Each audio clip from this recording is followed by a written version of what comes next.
ஓம் சாய்நாதனே போற்றி. வாழ்க வையகம், வாழ்க வளமுடன். அனைத்து உறவுகளுக்கும் இனிய வணக்கம்.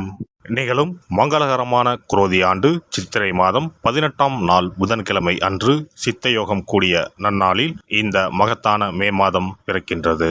இம்மாத கிரகநிலை என எடுத்துக்கொண்டால் மேஷத்தில் சூரியனும் சுக்கிரனும் இணைவில் உள்ளனர். ரிஷபத்தில் குரு பகவானும், கன்னி ராசியில் கேது பகவானும், சந்திர பகவான் மாத தொடக்கத்தில் மகர ராசியிலும், கும்பராசியில் சனி பகவானும், மீன ராசியில் ராகு பகவான், செவ்வாய் பகவான், புதன் பகவான் சஞ்சாரம் செய்கின்றனர்.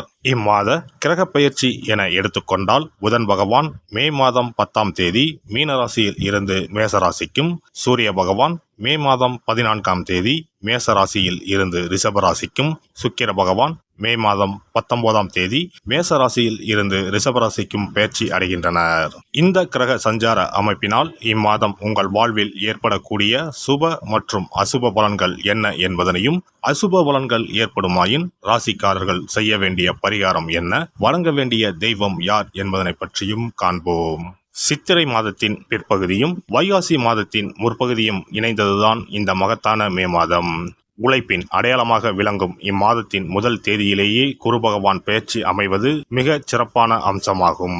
பிறக்கப் போகும் இம்மாதத்தில் உங்கள் வாழ்வில் வளமும் நலமும் செல்வ செழிப்பும் பெற்று வாழ்வில் உயரிய நிலையை அடைய எல்லாம் வல்ல எம்பெருமானை வேண்டி விரும்பி கேட்டுக்கொள்கிறேன். எதற்கும் அஞ்சாத ஆராய்ச்சி தொடர்பான சிந்தனைகள் கொண்ட கடகராசி அன்பர்களே, மனதில் இனம் புரியாத சிந்தனைகள் உண்டாகும். குடும்ப உறுப்பினர்கள் வழியில் ஒத்துழைப்புகள் மேம்படும். தனவரவுகள் தேவைக்கு ஏற்ப இருக்கும். நினைத்த பணிகளை செயல்படுத்தும் போது ஒன்றுக்கு இருமுறை சிந்தித்து முடிவெடுப்பது நல்லது. புதிய நபர்களின் அறிமுகங்கள் உண்டாகும். சுப நிகழ்ச்சிகளில் கலந்து கொள்வீர்கள். மற்றவர்களுக்கு உதவும் பொழுது கவனம் வேண்டும். விலை உயர்ந்த பொருட்களின் சேர்க்கை ஏற்படும். செய்த முயற்சிகளில் மாறுபட்ட அனுபவம் ஏற்படும். வர்த்தக வியாபாரத்தில் இழுபறியான சூழல் உண்டாகும். வெளிவட்டார பழக்க வழக்கங்களால் ஆதாயம் ஏற்படும். எதிர்பார்த்த உதவிகள் சாதகமாக அமையும். வழக்கு விவகாரங்களில் வெற்றி உண்டாகும். வாழ்க்கை துணை வழியில் அனுசரித்து செல்லவும், மற்றவர்களின் செயல்களில் கருத்துக்கள் கூறுவதை தவிர்ப்பது நல்லது. நிதானமான முயற்சிகள் காரிய அனுகூலங்களை உண்டாக்கும். எதிர்காலம் சார்ந்த சில முடிவுகளும் இலக்குகளும் பிறக்கும். இம்மாதம் வியாபாரிகளுக்கு வியாபாரத்தில் இருந்த போட்டிகள் குறையும். அலைச்சலுக்கு பின்னே நினைத்த காரியங்கள் கைகூடும். வேலையாட்களால் சிறு சிறு பிரச்சனைகள் ஏற்பட்டு நீங்கும். மற்றவர்களுக்கு ஜாமீன் கையெழுத்திடுவதை தவிர்க்கவும். பழைய பாக்கிகள் பற்றிய சிந்தனைகள் மேம்படும். புதிய கிளைகள் சார்ந்த பணிகளில் ஆலோசனை பெற்று முடிவெடுக்கவும். மருத்துவத்துறையில் புதிய வாய்ப்புகள் அமையும். ரசாயனம் தொடர்பான பணிகளில் ஆதாயம் அடைவீர்கள். பணிபுரிவோருக்கு உத்தியோகத்தில் இருந்த பதற்றங்கள் படிப்படியாக குறையும். சக ஊழியர்களின் எண்ணங்களை புரிந்து கொள்வீர்கள். வெளிநாடு செல்வதற்கான சூழல் உண்டாகும். திறமைக்கு உண்டான மதிப்புகள் கிடைக்கும். சில முடிவுகளில் அனுபவ அறிவு வெளிப்படும். போட்டித் தேர்வுகளில் எதிர்பார்த்த முடிவுகள் சாதகமாகும். உணர்ச்சி வசமான பேச்சுக்களை தவிர்ப்பது நன்மதிப்பை உண்டாக்கும். கலைத்துறையில் சாதகமான வாய்ப்புகள் ஏற்படும். வெளிநாடு செல்வதற்கான சூழல்கள் உண்டாகும். புதிய மாற்றம் உண்டாகும். அரசாங்க அனுகூலம் ஏற்படும். உடல் ஆரோக்கியத்தில் ஏற்ற இறக்கம் ஏற்படும். தேவைகளை நிறைவேற்றிக் கொள்வீர்கள். வெளி வட்டாரத்தில் மதிப்புகள் உயரும். அரசியல்வாதிகள் முன்கோபம் இன்றி செயல்படவும். நண்பர்கள் இடையே சிறு சிறு விவாதங்கள் தோன்றி மறையும். தன்னம்பிக்கையுடன் செயல்படவும். கட்சி மேலிடத்தில் எதிர்பார்த்த ஆதரவுகள் சாதகமாக அமையும். வெளிநாட்டு ஒப்பந்தங்கள் கைகூடும். எதிர்பாலின மக்கள் விஷயத்தில் கவனம் வேண்டும். வழக்குகளில் இருந்த அலைச்சல்கள் குறையும். பெண்கள் இம்மாதம் குடும்ப விஷயங்களில் பொறுமை காப்பது நல்லது. புதிய வீடு மற்றும் வாகனம் வாங்குவது சார்ந்த எண்ணங்கள் கைகூடும். கொடுக்கல் வாங்கலில் திருப்திகரமான சூழல் இருக்கும். பெரியோர்களின் ஆலோசனைகளை கேட்டு நடப்பது நன்று. அவசரப்படாமல் நிதானமாக எதையும் செய்தால் வெற்றி சாதகமாக அமையும். குழந்தைகளிடத்தில் விவாதங்கள் ஏற்பட்டு நீங்கும். தடைப்பட்ட சொந்த வேலைகளை செய்து முடிப்பீர்கள். மாணவர்களை பொறுத்தவரை கல்வியில் இருந்த போட்டிகள் விலகும். எதையும் சமாளிக்கும் மனப்பக்குவம் உண்டாகும். விவேகமான பேச்சுக்கள் நன்மதிப்பை ஏற்படுத்தும். ஆசிரியர்களின் ஆலோசனைகள் சில மாற்றங்களை உண்டாக்கும். வெளியூர் சார்ந்த சில பயணங்கள் கைகூடும். அரசு உதவிகளில் தாமதம் ஏற்படும். துர்க்கை அம்மனை அர்ச்சனை செய்து வழிபாடு செய்ய செயல்களில் இருந்த தடை தாமதங்கள் விலகும். மனதளவில் தெளிவுகள் பிறக்கும். இம்மாத துவக்கத்திலேயே குரு பெயர்ச்சி இருப்பதனால் உங்களுக்கு அருகில் உள்ள குரு பரிகார ஸ்தலங்களுக்கு சென்று குரு பகவானை வணங்கி வரலாம். குரு பகவான் திட்டை வசிஷ்டேஸ்வரர் ஆலயத்தில் சுவாமிக்கும் அம்பாளுக்கும் இடையில் ராஜகுருவாக எழுந்தருளி அருள்பாலித்து வருகிறார். இவருக்கு இந்த தலத்தில் ஆண்டுதோறும் குரு பெயர்ச்சி விழாவும் அதனையொட்டி லட்சார்ச்சனையும் குரு பரிகார ஹோமங்களும் சிறப்பாக நடைபெற்று வருகின்றன. இங்குள்ள குரு பகவானை வேண்டினால் கல்வி செல்வம், பொருள் செல்வம், குழந்தை செல்வம் உள்பட அனைத்து செல்வங்களும் எளிதில் கிட்டும். சிறப்பு பதிவு. இனி அக்ஷய திருதியை 2024 எப்போது, இந்த நாளில் எப்படி வழிபட்டால் தங்கம் சேர்ந்து கொண்டே இருக்கும் என்பதனை பற்றி காண்போம். அக்ஷய திருதியானது ஒவ்வொரு ஆண்டும் சித்திரை மாத வளர்பிறையில் வரும் திருதியை திதியில் கொண்டாடப்படுகிறது.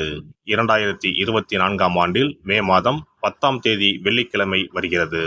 அன்று காலை 6:33 துவங்கி மே 11ஆம் தேதி காலை 4:56 வரை திருதியை திதி உள்ளது.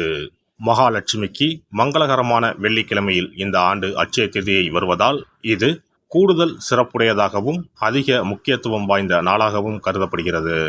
இந்த ஆண்டு அக்ஷய திருதியை அன்று அபுஜ முகூர்த்தம் இணைந்து வருகிறது. அன்றைய தினம் நாள் முழுவதும் அபுஜ முகூர்த்தம் உள்ளது. அபுஜ முகூர்த்தத்தில் எந்த காரியத்தை துவங்கினாலும் அது வெற்றி அடையும் என்பது நம்பிக்கை. அதனால்தான் இந்த நாளில் தங்கம் வாங்குவது மிகவும் மங்களகரமானதாக சொல்லப்படுகிறது.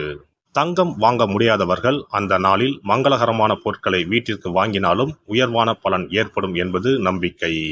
புராணங்களின்படி திருமாலின் அவதாரங்களில் ஒன்றான பரசுராமர் அவதாரம் செய்தது அட்சய திருதியை தினத்தில்தான் என்று சொல்லப்பட்டு வருகிறது.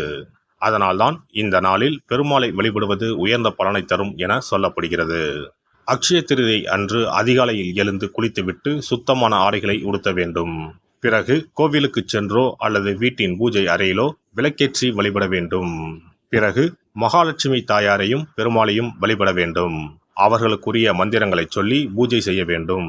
அன்றைய தினம் மகாலட்சுமிக்கு நைவேத்தியமாக பால் பாயாசம் செய்து படைப்பது மிகவும் விசேஷமானதாகும். அவ்வாறு செய்ய முடியாதவர்கள் எளிமையாக பால் மட்டும் காய்ச்சி வைத்தும் வழிபடலாம். அக்ஷய திருதியை என்பது வசந்த கால விழாவாக கொண்டாடப்படுவதாகும்.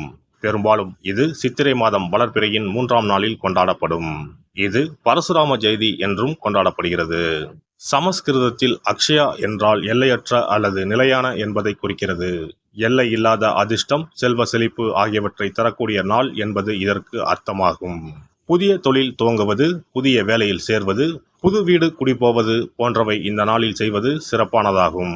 இது வாழ்வில் முன்னேற்றத்தை பெறுவதற்கான ஒரு நாளாக கருதப்படுகிறது.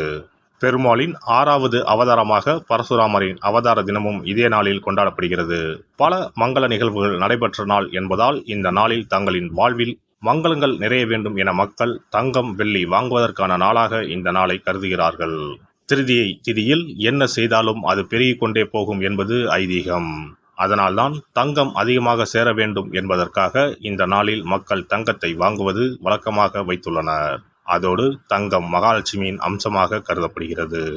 எல்லாம் வல்ல இறையருளால் நீங்களும் உங்கள் அன்பு குடும்பமும் உடல் நலம், நீலாயுள், நிறை செல்வம், உயர் புகழ், மெய்ஞானம் ஓங்கி வாழ்க வளமுடன்.